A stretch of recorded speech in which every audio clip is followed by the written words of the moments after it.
अब आगे बढ़ते हैं, बीजेपी के टिफिन पर चर्चा की बात करते हैं। बीजेपी के राष्ट्रीय अध्यक्ष जेपी नड्डा आज नोएडा में टिफिन पर बैठक करेंगे, जिसमें प्रदेश अध्यक्ष भूपेंद्र चौधरी, सांसद महेश शर्मा और इनके अलावा सभी विधायक, पार्टी के पदाधिकारी शामिल होने वाले हैं। भाजपा के राष्ट्रीय अध्यक्ष मोदी सरकार के 9 साल पूरे होने को लेकर संवाद करेंगे सभी से और लोकसभा चुनाव के मिशन 80 पर भी चर्चा होगी।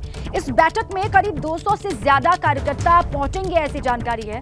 और इसमें पूर्व मंत्री, सांसद, विधायक और पुराने कार्यकर्ताओं को भी आमंत्रित किया गया है, उनको भी बुलाया गया है। और साथ ही इनमें वो भी शामिल होंगे जिनके पास कभी कोई पद भी रहा होगा। और ऐसे सभी कार्यकर्ताओं के साथ लोकसभा चुनावों की रणनीति पर चर्चा की जाएगी। साथ ही पश्चिम यूपी में जमीनी हकीकत क्या है, वहां पर और कितना काम करना है, इसी को लेकर जानकारी जुटाई जाएगी। देखिए, भाजपा के लिए 14 लोकसभा सीटें क्यों अहम हैं, ये बताते हैं आपको। 2019 के लोकसभा चुनाव में भाजपा ने यूपी में 80 में से 62 सीटें जीती। 2 अपना दल एस यानी कि जो सहयोगी पार्टी बीजेपी की, कुल मिलाकर के 64 सीटें जीती। और जून 2022 उपचुनाव में भाजपा ने आजमगढ़ और रामपुर सीट भी जीत ली। यूपी की बाकी 14 लोकसभा सीट को जीतना भाजपा का लक्ष्य है और इसी लक्ष्य को आगे बढ़ा रही है। 2019 लोकसभा चुनाव में अंबेडकर नगर की सीट हार गई थी भाजपा और 2022 में अंबेडकर नगर की 5 विधानसभा सीट भी बीजेपी हार गई। और भाजपा के लिए अंबेडकर नगर लोकसभा सीट काफी अहम है। श्रावस्ती लोकसभा सीट भाजपा सिर्फ 5000 वोटों से हारी थी। और 2019 के चुनाव में सहारनपुर सीट 22,000 वोट से बीजेपी हारी थी। बिजनौर लोकसभा सीट भी 70,000 वोटों से बीजेपी हार गई थी। संभल लोकसभा सीट भाजपा 1.5 लाख से ज्यादा वोटों से हारी थी। और मुरादाबाद की लोकसभा सीट भी भाजपा 95,000 से ज्यादा वोटों से हार गई थी। इसके अलावा अमरोहा लोकसभा सीट भाजपा 75,000 से ज्यादा वोटों से हारी थी।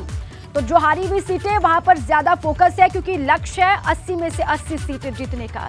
इसी लक्ष्य को ध्यान में रखकर के आज टिफिन पर चर्चा भी कर रहे हैं जेपी नड्डा। कार्यकर्ताओं को जीत का मंत्र वो देंगे। हारी हुई सीटें जिनको लेकर मंथन तो हो ही रहा है, लेकिन जहां पर 2019 में जीत का अंतर कम रहा, वहां पर भी और मजबूती किस तरीके से लानी है, इसी को लेकर वो चर्चा करें। 2024 चुनाव को लेकर भाजपा संगठन में बड़ा बदलाव कर सकती है। पीएम नरेंद्र मोदी के अंतिम मोहर लगने के बाद संगठन में बड़ा बदलाव होगा, ये बात सामने आ रही है। यूपी समेत कई राज्यों के बदले जा सकते हैं राज्य और चुनाव प्रभारी।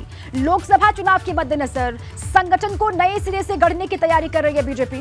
24 के चुनाव से पहले 4 राज्यों के विधानसभा चुनाव होने हैं और जीत पर बीजेपी की नजर है। भाजपा संगठन में बड़े बदलाव कर सकती है। पीएम मोदी की अंतिम मोहर लगने के बाद संगठन में फेरबदल हो सकता है। यूपी समेत कई राज्यों के बदले जा सकते हैं राज्य और चुनाव प्रभारी। लोकसभा चुनाव के मद्देनजर ये खबर अहम है। और देखिए, 24 के चुनाव से पहले 4 राज्यों के विधानसभा चुनाव भी होने वाले हैं और जीत पर भाजपा की नजर, इसीलिए कहा जा रहा है संगठन में बदलाव संभव है। और इसी पर मेरे साथी अविनाश तिवारी जुड़ चुके हैं। अविनाश, 24 का चुनाव तो है ही, साथ में उससे पहले 4 राज्यों के विधानसभा चुनाव हैं और सभी चुनाव जो आगामी है उन पर जीत किस तरीके से सुनिश्चित हो, इसी पर ध्यान है बीजेपी का। इसीलिए खबर सामने आ रही है कि संगठन में आने वाले वक्त में बड़े बदलाव देखने को मिल सकते हैं। अविनाश जी, बिल्कुल। अगर बात करें तो जिस तरीके से उत्तर प्रदेश की खासतौर से बात करें तो बीजेपी ने एक बड़ा लक्ष्य रखा है 80 में से 80 लोकसभा सीट जीतने का। ऐसे में जो राज्य के प्रभारी वर्तमान में है राधा मोहन सिंह, उनको बदले जाने की पूरी तैयारी, क्योंकि जिस तरीके से अगर बात करें तो उनके स्वास्थ्य कारणों से भी और उनकी जो बढ़ती उम्र है, इन तमाम सारे कारणों को ध्यान में रखते हुए एक राज्य को प्रभारी दिया जाएगा जो पूरी तरीके से संगठन को मथे और 80 में से 80 लोकसभा सीट जीतने का जो लक्ष्य रखा गया है उसको अर्जित करे। क्योंकि अगर बात करें तो बीते कल और परसों पार्टी के राष्ट्रीय अध्यक्ष जेपी नड्डा, गृह मंत्री अमित शाह और पार्टी के राष्ट्रीय संगठन महामंत्री बीएल संतोष ने 4 घंटे 2 दिन लगातार बैठक की है, जिसमें तमाम तरह राज्यों की तफसील से चर्चा की है कि किन किन राज्यों में किस तरीके से संगठन में फेरबदल करना है और किन किन राज्यों में नए प्रभारी के साथ साथ नए प्रदेश अध्यक्ष नियुक्त करना है। इसको लेकर के विस्तृत चर्चा की गई है। प्रधानमंत्री नरेंद्र मोदी के अंतिम मोहर के बाद बीजेपी अपने राज्यों के प्रभारी और जिन राज्यों में प्रदेश अध्यक्ष बदलना है उनके नामों की घोषणा करेगी। क्योंकि उत्तर प्रदेश की अगर बात करें तो उत्तर प्रदेश में राज्य का प्रभारी बदला जाना है, लिहाजा ऐसे में कई सारे नामों पर भी मंथन हुआ है। खासतौर से जो सूत्र बता रहे हैं हमें, उत्तर प्रदेश में प्रभारी के लिए धर्मेंद्र प्रधान जो कि अभी केंद्रीय मंत्री हैं भूपेंद्र यादव, और इसके अलावा CR पाटिल जो कि गुजरात की बीजेपी के प्रदेश अध्यक्ष हैं,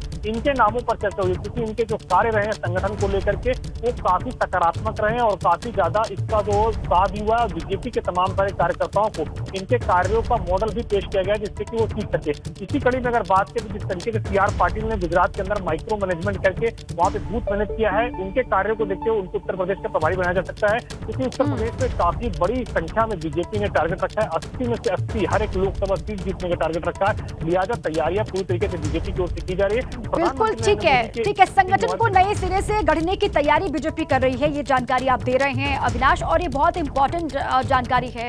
कई राज्यों के प्रभारी और चुनाव प्रभारी बदले जाएंगे, ये जानकारी आप साझा कर रहे हैं। शुक्रिया आपका पूरी जानकारी के लिए।